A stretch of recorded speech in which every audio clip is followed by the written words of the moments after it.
আপনাদের আত্মত্যাগ এবং জীবনের অনেক ঝুঁকি বিনিময়ে আমরা আজকে স্বাধীন সার্বভৌম বাংলাদেশ পেয়েছি।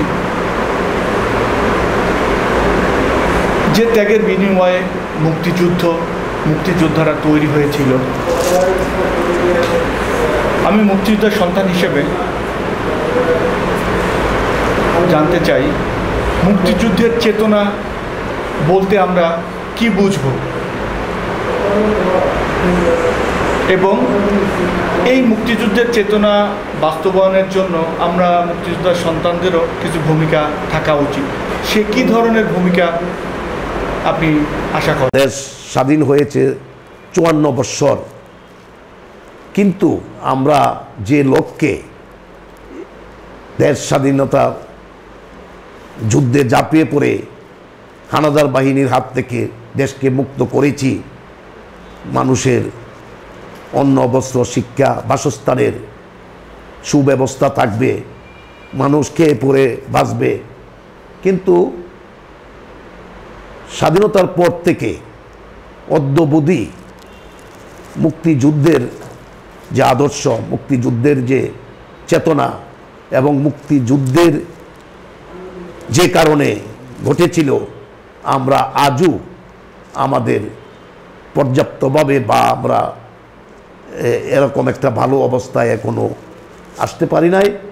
এর জন্য আমি দায়ী করব রাজনৈতিক নেতৃবৃন্দ।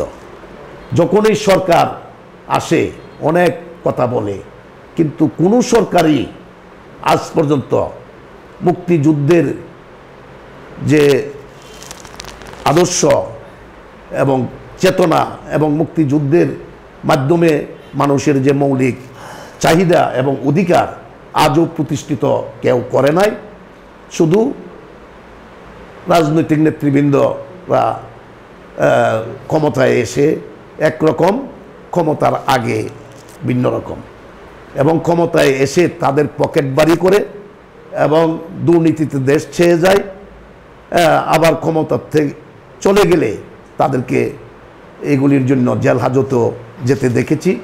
কিন্তু আসলে মুক্তিযুদ্ধের যে চূড়ান্ত বিজয়, এটা আমরা কিন্তু আজও পাই নাই।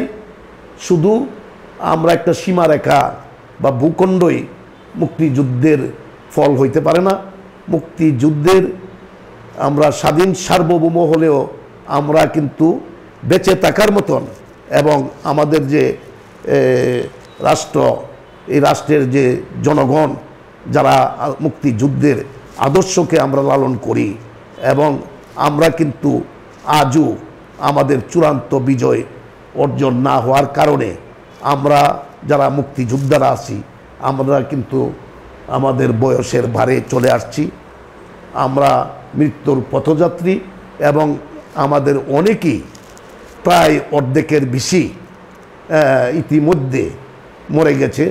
আমরা যে কজন বেঁচে আছি, আমরাও বার্ধক্যের কারণে, বয়সের কারণে আমরা কিন্তু এরকম না থাকলেও আমরা দুঃখে দুঃখে এগুলি অনুভব করি, এবং আমরা মুক্তিযুদ্ধের আদর্শ এবং চেতনা যে বাস্তবায়ন না করে চেতনার ব্যবসা করে এবং মুক্তিযুদ্ধের কথা বলে তারা যে বিভিন্নভাবে এই দেশটাকে লুটে পুড়ে খায়, সেটা কিন্তু আমাদের কোনোভাবেই সহ্য হয় না।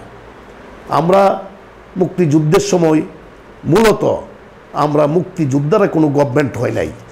মুক্তিযোদ্ধারা বলতে আমি এটুকু বলতে চাই যে এ দেশের মুক্তিযোদ্ধারা কিন্তু কোনো বড় রাজনৈতিক নেতার ছেলে ছিল না, কোনো রাজনৈতিক বড় অফিসারের ছেলে ছিল না, এবং মুক্তিযুদ্ধে কিন্তু সাধারণ মানুষের খেয়ে পরে যারা থাকে এদের ছেলেপেলেরাই কিন্তু মুক্তিযুদ্ধে অংশগ্রহণ করে, এবং এরা বেশিরভাগই মধ্যবিত্ত শ্রেণীর মানুষ। তা আমরা আজও আমাদের কিন্তু ভাগ্যের পরিবর্তন ঘটে নাই। মুক্তিযুদ্ধে আমরা গিয়েছিলাম, আমরা কিন্তু কোনো চাওয়া পাওয়া ছিল না। আজকে যদি দেশটা সুন্দরভাবে অর্থনৈতিকভাবে স্বাবলম্বী হয় এবং এদেশের মানুষ যদি তাদের পুরা চাহিদা অনুযায়ী তারা কর্মকাণ্ড করতে পারে, তাহলে কিন্তু আমাদের যে মুক্তিযুদ্ধের চেতনার যে স্পিরিটটা, এটা আমরা দেখতে পেলে কিন্তু আমরা খুশি, কিন্তু এটা আমরা আজও দেখতে পারি নাই।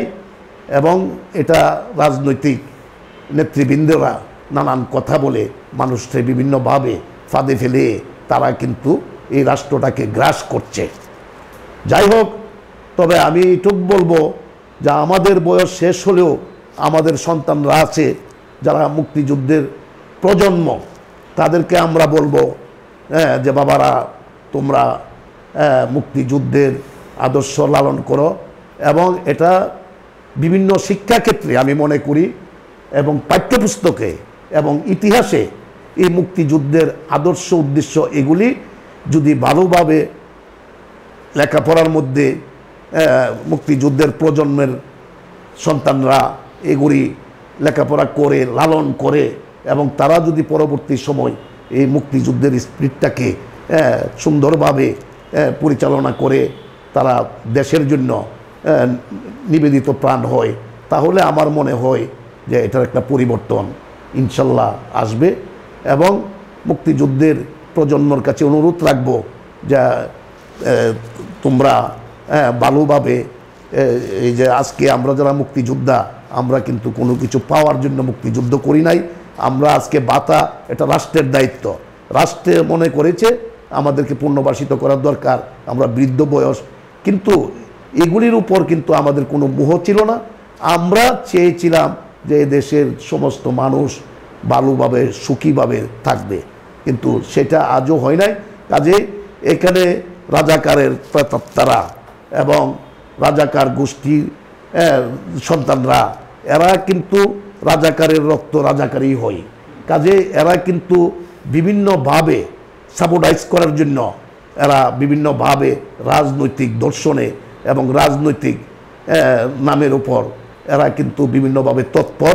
এই বিষয়েও মুক্তিযুদ্ধের প্রজন্মের তারা ঐক্যবদ্ধ থাকতে হবে এবং মুক্তিযুদ্ধের প্রজন্মের সন্তানরা তারা কিন্তু এদের বিরুদ্ধে রুখে দাঁড়াতে হবে। এবং আপনাকে মুক্তিযুদ্ধের ইতিহাস সংরক্ষণ কমিটির পক্ষ থেকে